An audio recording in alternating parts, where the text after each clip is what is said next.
Hello friends, how are you doing? Welcome back to this course on marketing of tourism. You know, I am Dr. Nimit Chaudhary, Professor with Department of Tourism and Hospitality Management, Jamia Millia Islamia.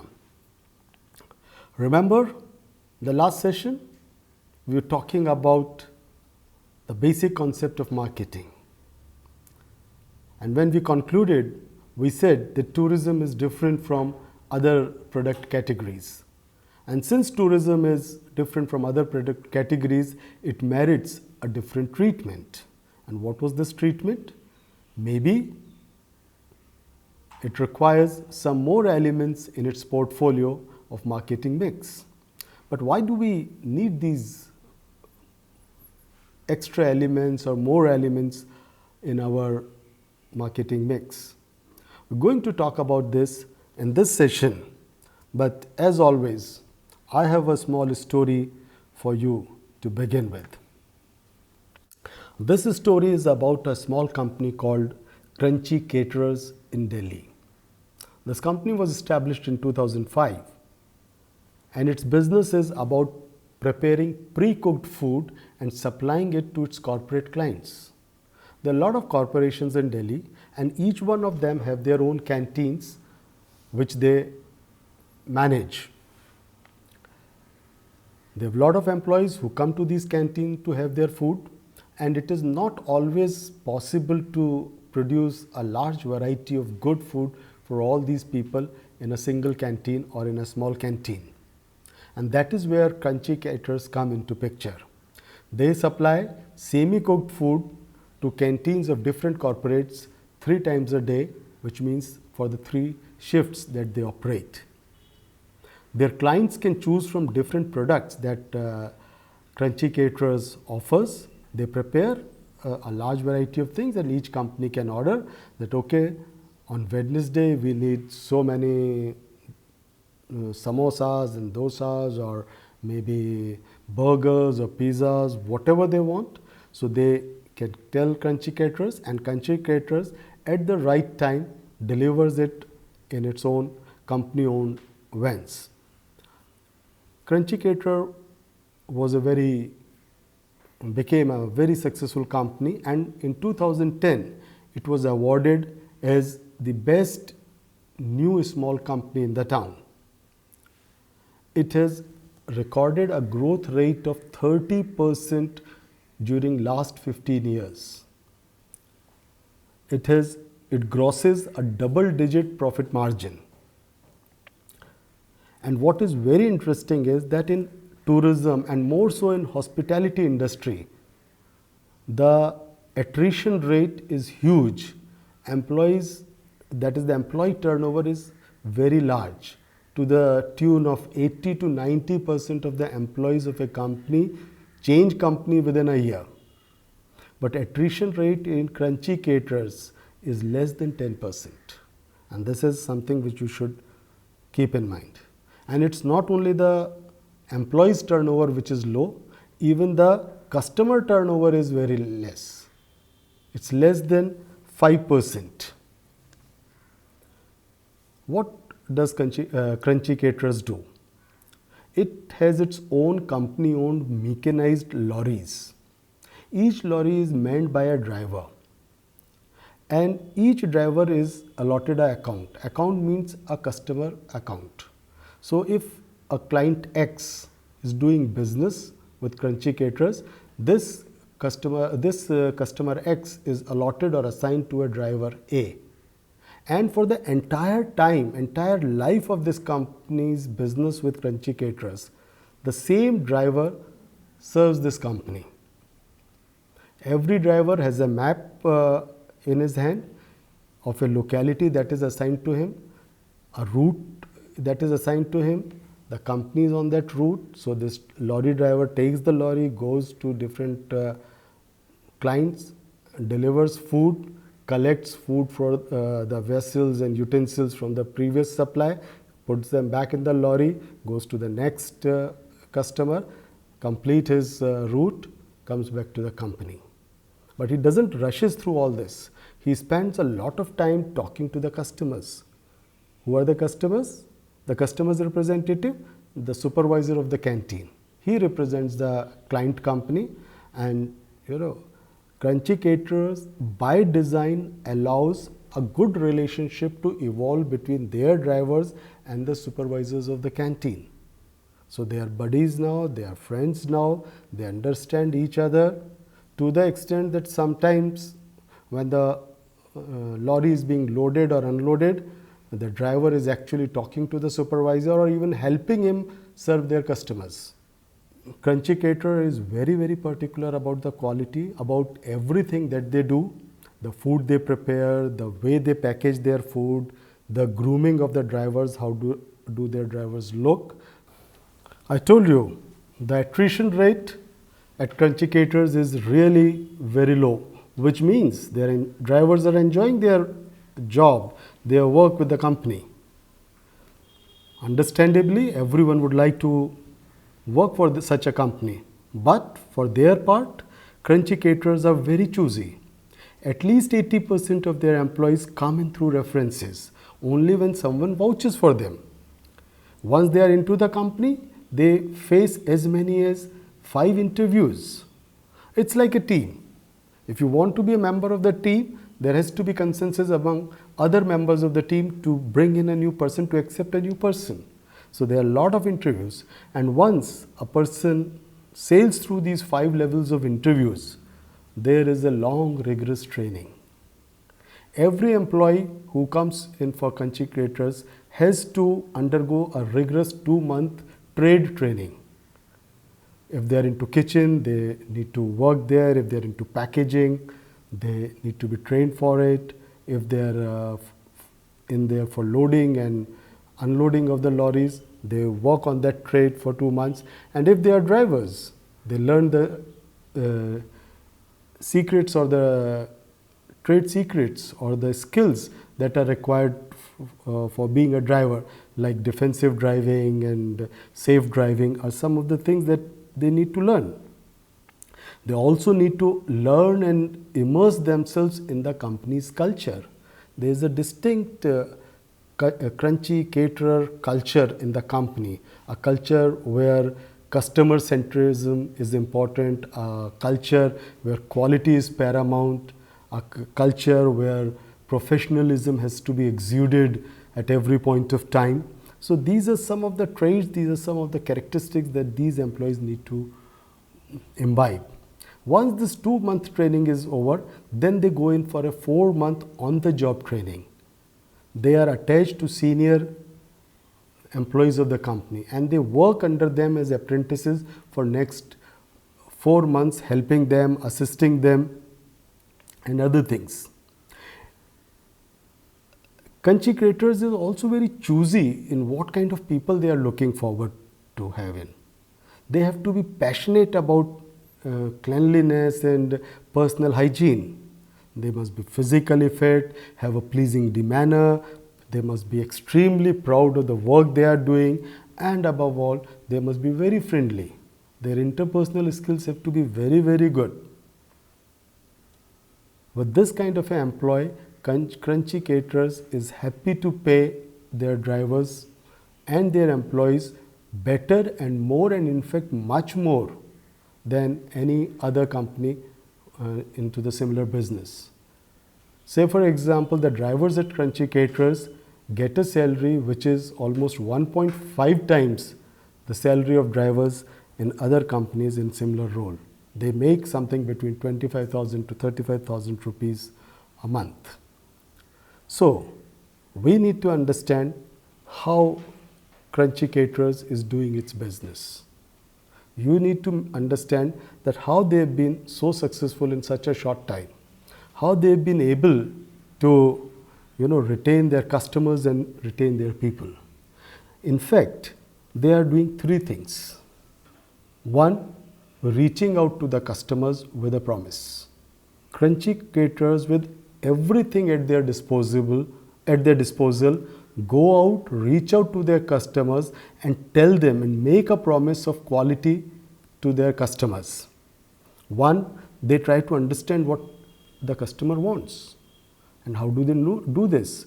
They train their drivers to be working very closely with the canteen supervisors, talk to them, be friendly to them, and gradually try to understand their challenges, what their requirements are. In fact, the customer requirements are very important. So they try to understand what people coming to those canteens are actually expecting, what supervisors need to provide to these people who are coming to their canteens do, and then come back to Crunchy Caterer administration and tell them that, look, this is what our customers want, and this is what our customers want, and therefore this is what we need to be doing. They allow their customers, as I told you, as we saw, to have a long-term relationship. Our account is with the driver for the entire life of the account. So with the passage of time, they are better placed to understand them more. The customers open up with these drivers. They feel more free to speak out their heart to them. And once they do this, these drivers know more. Then the personal training, the personal skilling of the people, the presentation of these people, it communicates high quality. A good quality lorry, a good looking driver, driving very safely, and if anyone watches them loading, unloading, talking to people, it all exudes good quality. The second thing that this company is doing is that they are delivering their entire promise through the drivers. When when a customer or an account comes to the company, they negotiate a few things and the account is settled. Now on a day-to-day basis, the service is delivered through these employees. They have lifelong accounts, as I told you. They are responsible for interaction. Their salaries are connected to their performance. Customers interact with the same person and get to know the driver. They are more open, as I told you. Drivers, when they meet these canteen supervisors, use their time to note down their feedback. They note down their feedback, they note down their requirements for the future, that next week we have an event coming up, so we'll need more supplies, or we have a break, so we'll be requiring less supplies. So they handle the customer complaints and requests. And as I said, the entire salary is based on the performance. Performance is measured in terms of retention of customers and satisfaction of the customers. But how is this company able to achieve this? And for this, they have the third thing in place, and that is empowered and enabled employees. There is a big chain, retail chain in US called Nordstrom. Nordstrom, when they appoint their employees, they give a 2-line appointment letter. Company says that we have used our best judgment in selecting you. Second, you use your best judgment in the best interest of the company.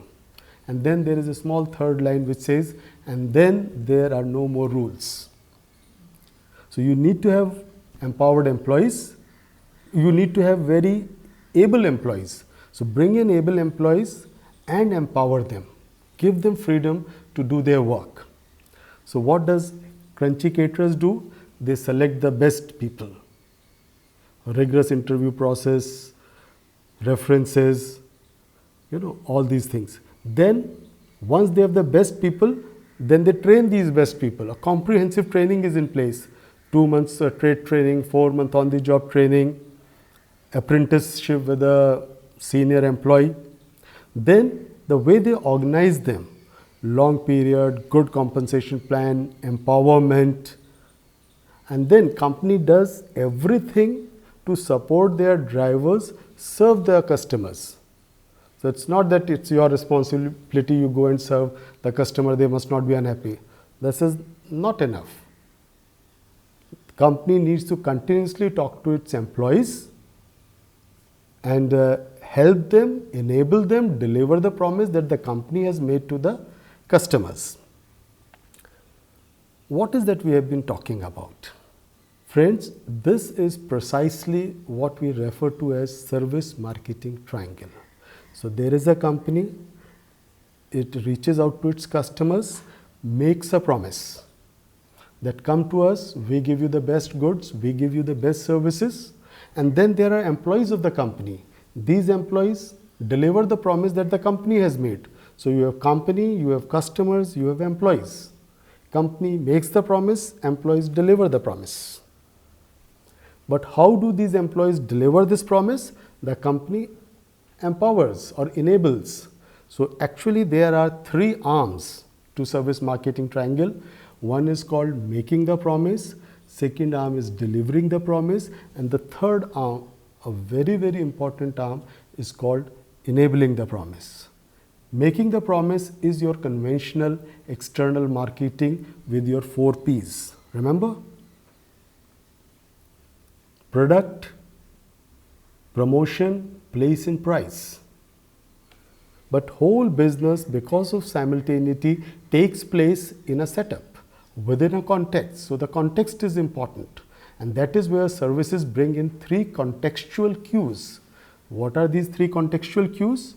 Physical evidence, good lorries, good looking people, good packaging, everything which is tangible, which can be seen, which is palpable, which can be touched, has to be good.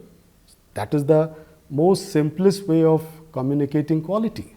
The second P is the process. What is the sequence?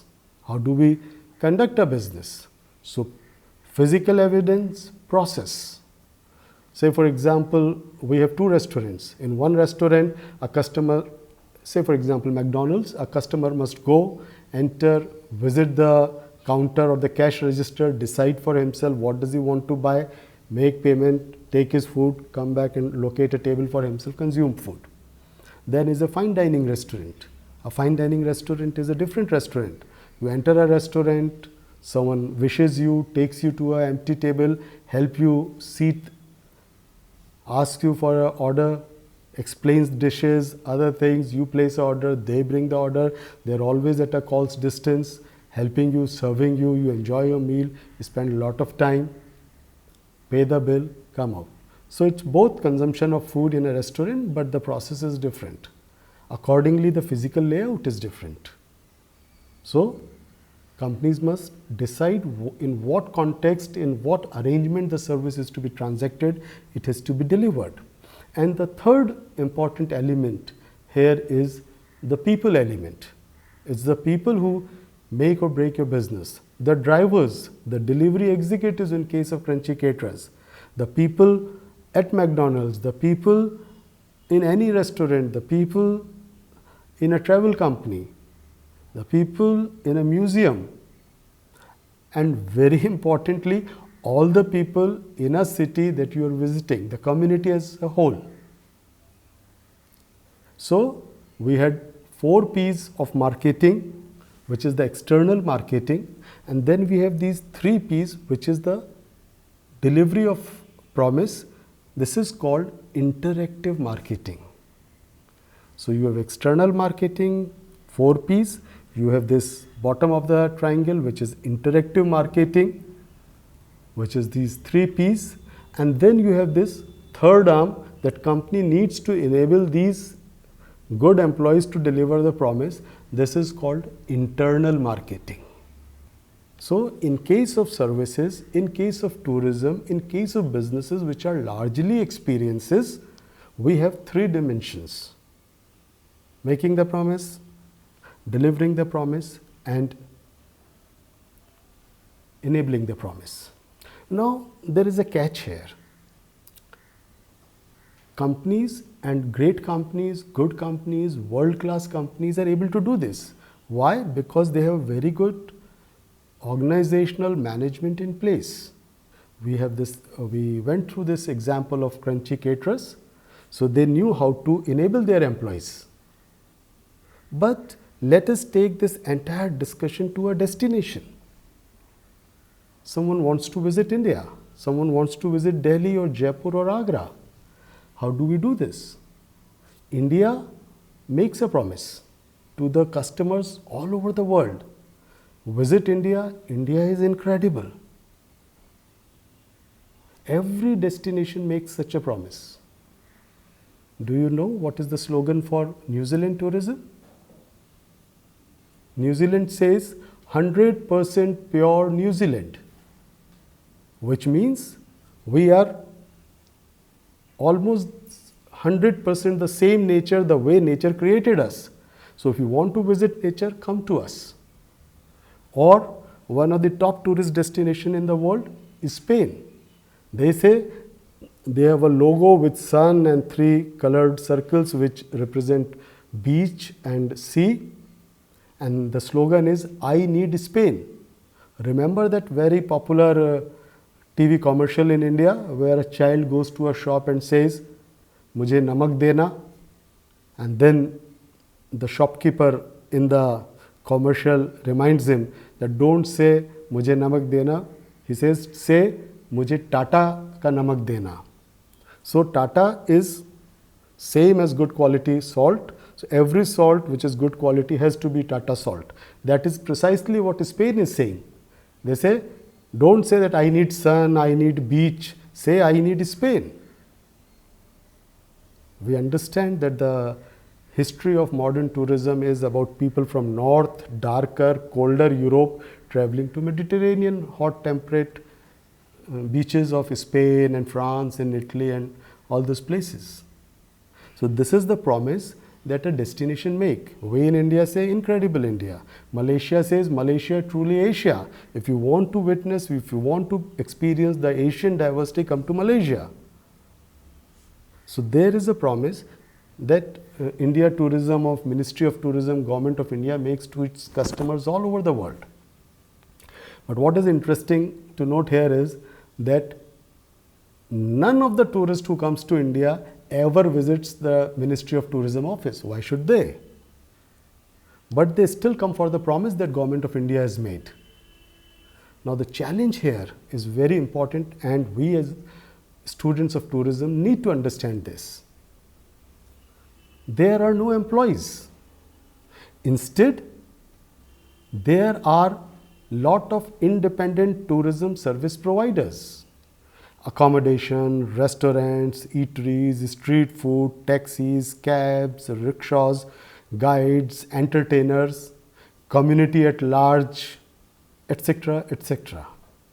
Lot of people, anyone, everyone, the shopkeeper, customers come and interact with them. Our tourists, when they spend some time in Delhi or Agra or Jaipur or Goa or whatever place it is, they interact with these people.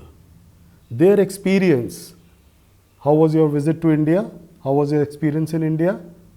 Good, not so good, whatever it is, depends on their interaction, their series of interaction with these different people who together are the stakeholders.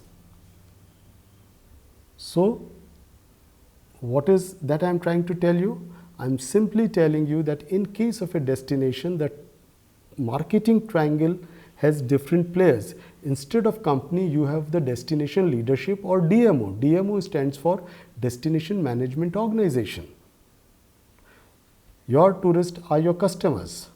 And very importantly, the employees. There are no employees. But here we have different stakeholders who are independent players. But they must still deliver to the promise that the destination has made.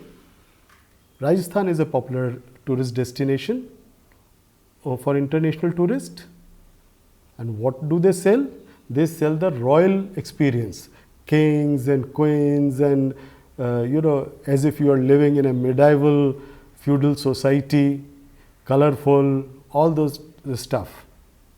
But each of these things is presented by a different company. So if you are interacting with a guide from Rajasthan, he would be a typical, tall, handsome Rajput boy with pierced ears and mustaches, and who would fold his hand in a typical Rajasthani way, bow down 90 degrees. The promise was Royal Rajasthan. This gentleman, who is an independent player, with his performance tries to create that experience. You go to Chokhi Dhani in Jaipur, which is a recreation of a village fair every evening. The entire layout is Rajasthani. The food, the people, the way people dress, their mannerism, their hospitality, the typical Rajasthani insistence, which is called Manohar. You find everything. So one company tries to live up to the promise that the destination has made. So this is the challenge that destinations will have to exist with. One last thing that I would like to tell you: destination or the company makes the promise.